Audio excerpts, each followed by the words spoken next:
Power begins from within. If you're aware of who you are, if you're aware of what you're good at, what you're not good at, if you're able to see how emotions kind of govern your life, if you can learn what your weaknesses are and how to control them, you can't ever get complete control, but awareness is almost enough.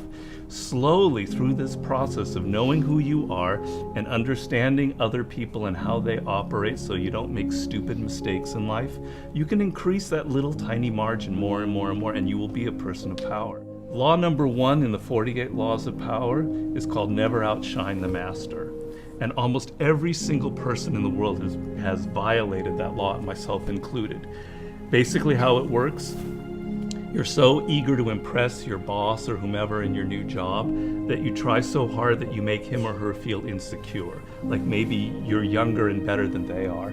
And because of that, you're fired, or something bad happens to you, and you never know why. Do you think meditation is allowing you to make more interesting connections because of the quiet? Yes, I mean, I'm not going to go too deeply into this. It's a theory of creativity that's not my own, but that I use a lot in mastery. And basically the idea is that ideas are generated in the unconscious. They're not generated consciously. Your conscious mind is very limited what you can hold in your memory. Right. But unconsciously, in your subconscious, when you're asleep, when you're dreaming, the mind is filled with thousands upon thousands of ideas and things that are there, that are lingering there.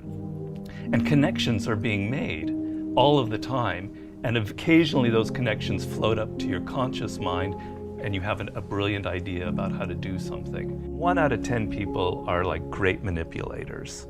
And there just takes one person and they can ruin your life. We were born with this natural talent. Every single person is born with this talent for getting inside the minds of other people. It's something that you're not even aware of. How do they need to conceive of that? To what end are they using that skill to make their own dreams come true? First thing is you're not aware of this power that you have. You're walking around in life, I'm not critical because I'm the same, sort of sleepwalking. You're inside hearing your own thoughts day in, day out, like a continually, circling loop in your head.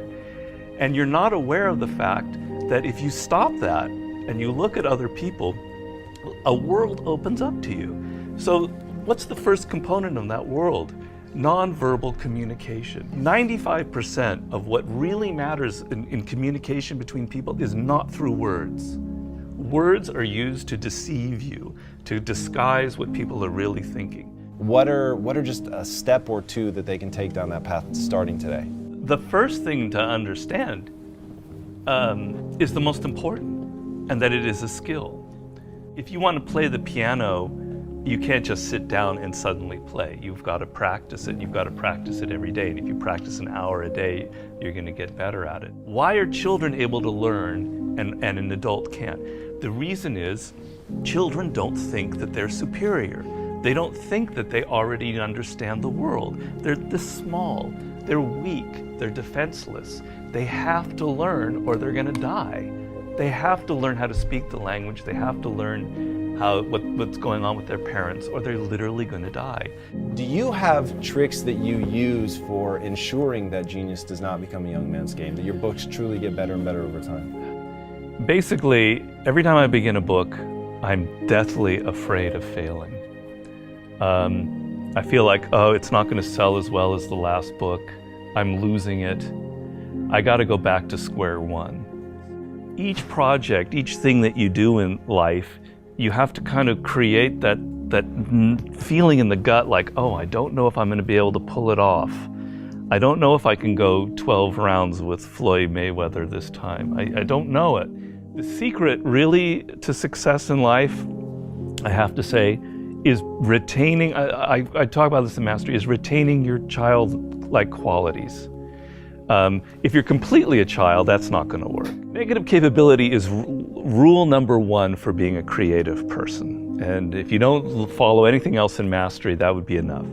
The ability to keep 2 ideas that contradict each other in your mind without feeling uncomfortable, without having to come to a conclusion. You can think about something without rushing to judgment and conclusion. You can be in the moment. You can say, well, it could be this, it could be that, it could be that. And you don't have to decide whether it's A, B, or C. You're open to adopting 3 or 4 different viewpoints. If you love music, don't quit your job and play guitar. Like, you're gonna have a hard time feeding your family.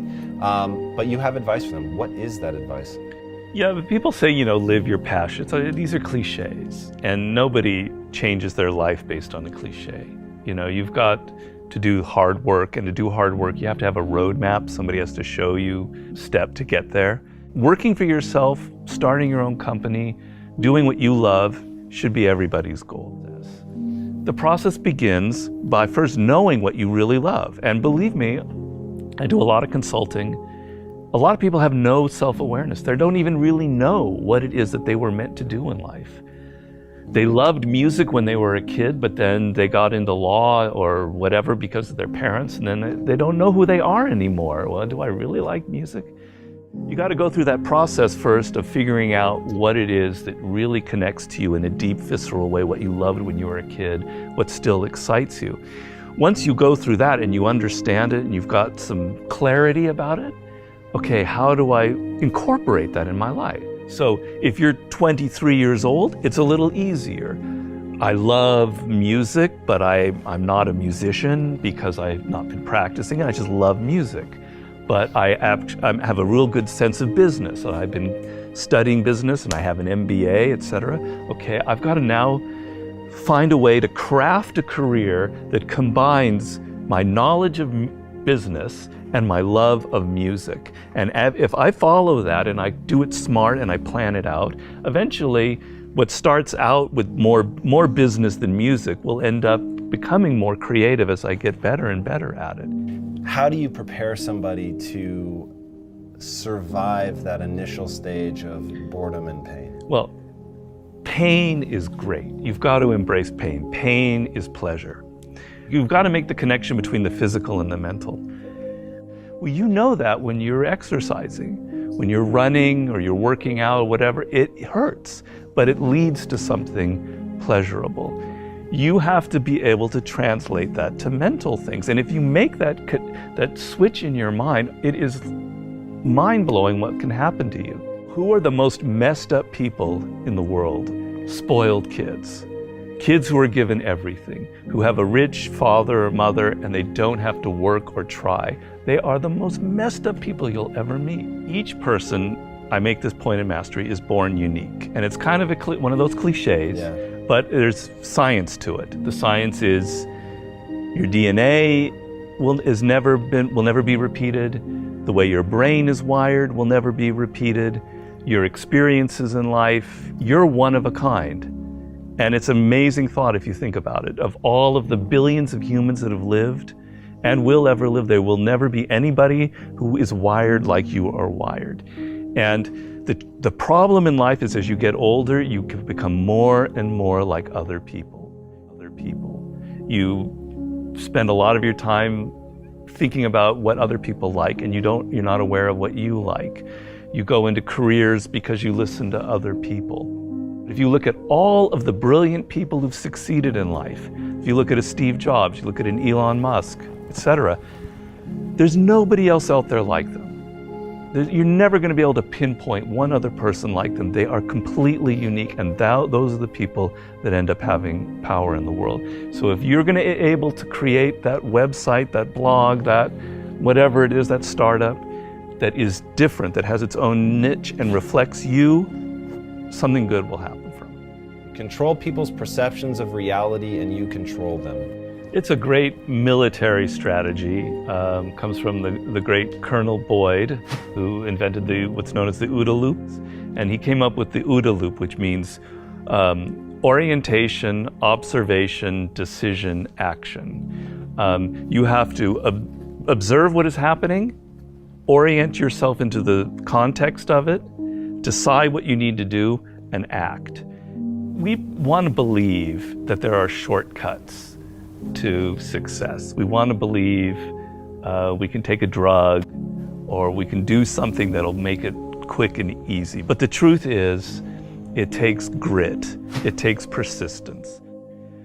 So it's hard to understand what could happen to you in 10 years in a visceral gut way of what it means to have failed in life. And to me, failure in life is not having money. It's not realizing your potential. You're 60 years old and you said, I could have been this, and I never did it. That's like the worst thought I think anybody can have. And you don't think about it in the moment because your life is okay. But you've got to wake up and understand that there's an urgency here, and that if you're not practicing something now, if you're not aware, if you don't have a path towards something better, you're rotting on the vine, and that day of reckoning will come at some point, and it will be painful. You're not going to feel it suddenly, it'll be slow, but it'll come and it won't be good. Just being aware that you now have a plan is enough to lift you out of that depression. Okay, I'm working at Burger King, but I know I'm going to get to this community college and get a degree here after I save enough money. Having a goal is like, will change you completely from being depressed or not taking care of yourself to being energized and moving in the right direction.